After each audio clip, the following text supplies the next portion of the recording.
अस्सलाम वालेकुम जी। बड़े दिनों के बाद आज फिर 1 मिनट की बात। और आज की 1 मिनट की बात, उस्ताद दिखावों पर न जाएं, अपनी अकल लड़ाएं।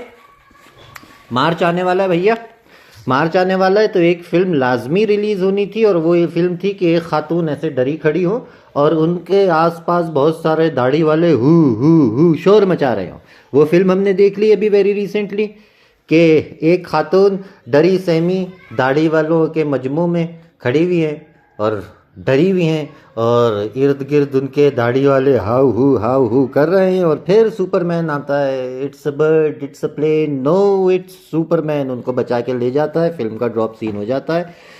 तो जनाब मन, इन्हीं तारीख़ों को यानी फरवरी के आखिर में, मार्च के शुरू में इस तरह की फ़िल्म के हम मुंतज़र थे। ये फ़िल्म आ गई, हम सब ने देख ली। बट 1 मिनट की बात आज की यही कि दिखावों पर न जाएं, अपनी अकल लड़ाएं।